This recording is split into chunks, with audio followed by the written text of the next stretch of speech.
ಹೊನ್ನಳ್ಳಿ ಹೋರಿ ಇಲ್ಲೇ ಅದಾರಲ್ರಿಪ್ಪ.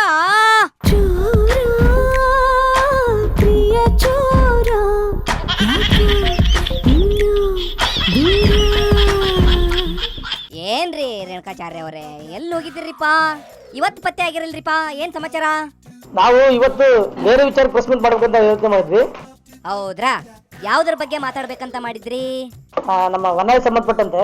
ಅದಕ್ಕೆ ಅದನ್ನ ನಾಳೆ ಲೋಕಲ್ ಮಾತಾಡೋಣ. ಇಂಪಾರ್ಟೆಂಟ್ ರೈತರದು ಮತ್ತು ಬರಗಾಲ ಬಗ್ಗೆ ಅಂತಂದು. ಓಹೋ, ಅಂದ್ರೆ ಇದು ರೈತರ ಪ್ರೆಸ್ ಮೀಟ್.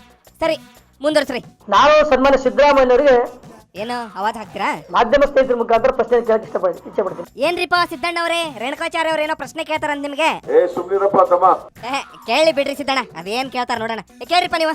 ಸನ್ಮಾನ್ಯ ಸಿದ್ದರಾಮಯ್ಯನವರೇ, ಕರ್ನಾಟಕ ರಾಜ್ಯದಲ್ಲಿ ವಾಸ್ತವಾಂಶವನ್ನ ನೀವು ಎಷ್ಟು ಜಿಲ್ಲೆಗಳಲ್ಲಿ ಯಾವ ತಾಲೂಕುಗಳಲ್ಲಿ ನೀವು ಪ್ರವಾಸ ಮಾಡಿದ್ರಿ ಈ ನಾಳೆ ಜನರಿಗೆ ಬಹಿರಂಗ ಹೇಳ್ಬೇಕಾಗತ್ತೆ. ಸಿಎಂ ಸಾಹೇಬ್ರೆ, ಹೇಳ್ತಿರೋ ಏನ್ ಮಾಡ್ತೀರಾ? ಹಂಗಿದ್ರ ಹೊನ್ನಳ್ಳಿ ಹೋರಿ ಕೇಳೋ ಪ್ರಶ್ನೆಗೆ ಆನ್ಸರ್ ಮಾಡ್ತೀರಾ? ಮಾಡ್ಬೇಕು ಅಂತಕ್ಕಂತ ಮನಸ್ಸಿದೆ, ಇಚ್ಛೆ ಇದೆ.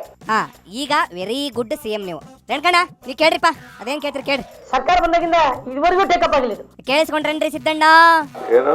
ಮೊದ್ಲ ನಿಮ್ ಕಿವಿ ಕೇಳ್ಸಂಗಿಲ್ಲ. ರೇಣುಕಾಚಾರ್ಯರೇ, ನೀವು ಸ್ವಲ್ಪ ಜೋರಾಗಿ ಹೇಳ್ರಿ ಇನ್ನೊಮ್ಮೆ. ಸರ್ಕಾರ ಬಂದಾಗಿಂದ ಇದುವರೆಗೂ ಟೇಕಪ್ ಆಗಲಿಲ್ಲ. ಏನಾಗೈತ್ರಿಪ್ಪ ಸಿದ್ದಣ್ಣ ನಿಮ್ ಸರ್ಕಾರಕ್ಕ? ಬಹಳ ಕಷ್ಟದ ಕೆಲಸ.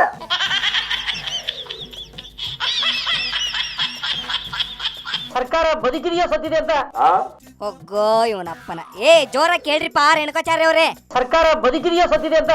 ಸರ್ಕಾರ ಸತ್ತತ ಬದುಕತ್ತೆ ಅಂತ ಕೇಳಾಕತ್ತಾರ್ರಿಪ್ಪ. ಅದಕ್ಕೆ ನಾನು ಬಜೆಟ್ ನಲ್ಲಿ ಘೋಷಣೆ ಮಾಡಿದ್ದೆ.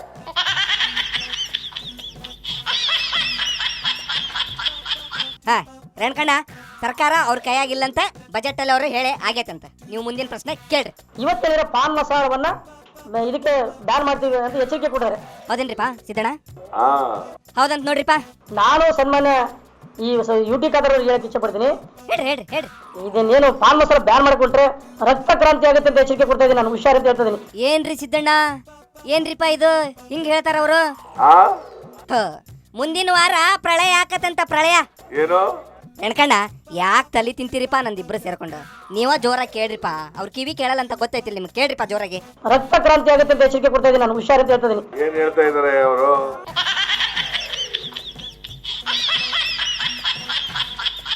ಸಿದ್ದಣ್ಣ, ರಕ್ತ ಕ್ರಾಂತಿ ಆಕೈತಂತ ಕೇಳಿಸ್ತಾ? ಕೊಡ್ಬೇಡ, ರಕ್ತ ಕೊಡಕ್ ಹೋಗ್ಬೇಡ ನೀನ್ ಇನ್ಮೇಲೆ. ಇವನ ಅಪ್ಪನ.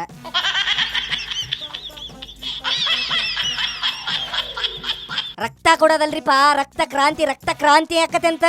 ಅದಕ್ಕೆ ಬೇಕಾದ್ರೆ ಒಂದು ಉಪಸಮಿತಿ ಮಾಡು, ಕ್ಯಾಬಿನೆಟ್ ಸಬ್ ಕಮಿಟಿ ಮಾಡೋಣ. ಅಂದ್ರ ರಕ್ತ ಹರಿದ್ರು ಅಡ್ಡಿ ಇಲ್ಲ ಅನ್ರಿ ಸಿದ್ದಣ್ಣ. ರಕ್ತ ಹರಿದ್ಮೇಲೆ ಏನ್ರಿ ಉಪಸಮಿತಿ ಮಾಡ್ತೀರಿ ನೀವು? ಈಗ ಇಬ್ರು ಜಗಳ ಮಾಡಕ್ ಹೋಗ್ಬೇಡ್ರಿ ಸಿದ್ದಣ್ಣ. ಇಲ್ಲಿ ಕರೆಕ್ಟ್ ಆಗಿ ಹೇಳ್ತೇನೆ ಕೇಳ್ರಿ. ಅವ್ರದ್ದು ಮೇಜರ್ ಡಿಮ್ಯಾಂಡ್ ಏನಪ್ಪಾ ಅಂತಂದ್ರ ಗುಟ್ಕಾ ಬ್ಯಾನ್ ಮಾಡ್ಬೇಡ್ರಿ ಅಂತ. ಇದೇ ತರ ನಿಮ್ ಮೇಜರ್ ಡಿಮ್ಯಾಂಡ್? ಹೌದು. ಅದಕ್ಕೆ ಅದ್ರ ಬಗ್ಗೆ ನೀವು ಈ ಪರಿಶೀಲನೆ ಮಾಡಿ ಒಂದ್ ಒಳ್ಳೆ ತೀರ್ಮಾನಕ್ಕೆ ಬರ್ತೀನಿ ಅಂತ ನೀವು ಹೇಳ್ಬೇಕೀಗ. ಅದು ಮಾಡೋಣ. ರೇಣುಕಣ್ಣ, ಎಲ್ಲಾ ಸರಿ ಆಯ್ತು. ಇನ್ನ ಬೇರೆ ಪ್ರಶ್ನೆ ಏನಾರ ಕೇಳದಿದ್ರೆ ಕೇಳ್ರಿ. ಯುಟಿ ಖಾದರ್ಗೆ ಈ ರೈತರ ಬಗ್ಗೆ ಏನು ಮಾಹಿತಿನೇ ಇಲ್ಲ. ಕೇಳಿಸ್ಕೊಂಡ್ರ ಸಿದ್ದಣ್ಣ? ಅದನ್ನು ಕೂಡ ಗಂಭೀರವಾಗಿ ಪರಿಶೀಲನೆ ಮಾಡಿ.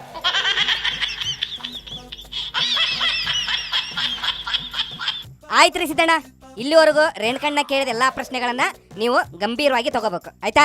ನೀವೇನೆಲ್ಲ ಹೇಳಿದಿರಿ, ಕೂಡಲೇ ನಾನು ಸಂಬಂಧಪಟ್ಟ ಅಧಿಕಾರಿಗಳ ಕರೆದು ಅವರೆಲ್ಲರಿಗೂ ಕೂಡ ಸೂಚನೆಗಳು ಕೊಡ್ತಕ್ಕಂಥದ್ದನ್ನ ಮಾಡಿದ್ದೇವೆ. ಆಯ್ತ್ರಿಪ್ಪ ಸಿದ್ದಣ್ಣ, ಒಳ್ಳೇದ. ರೇಣುಕಾಚಾರ್ಯ ಅವರೇ, ಎಲ್ಲಾ ಕೇಳಿಸ್ಕೊಂಡ್ರ? ಅವ್ರು ಪರಿಶೀಲನೆ ಮಾಡ್ತಾರಂತ. ನೀವು ಅಲ್ಲಿವರೆಗೂ ಸ್ವಲ್ಪ ತಾಳ್ಮೆ ಇಟ್ಕೊಂಡಿರಿಪ್ಪ. ಮತ್ತೆ ಕ್ರಾಂತಿ ಗೀಂತಿ ಅಂತಂದೇಳಿ ಹೋಗಿರಿ ನೀವು. ಜನಗಳೇ ನೋಡ್ರಿಪ್ಪ, ಇವತ್ತಿಬ್ರು ಜಗಳನ್ನ ನಾನು ಸಮಾಧಾನದಿಂದ ಸರಿಪಡಿಸೇನೆ. ಇವತ್ತಿಗಿಷ್ಟು ಸಾಕು. ಇವತ್ತು ಭಾಳ ಖುಷಿಯಿಂದ ನಾನು ಹೊಂಟೇನೆ. ಮತ್ತೆ ನಾಳೆ ಸಿಗ್ತೇನೆ, ಬರ್ತೇನೆ. Bye bye.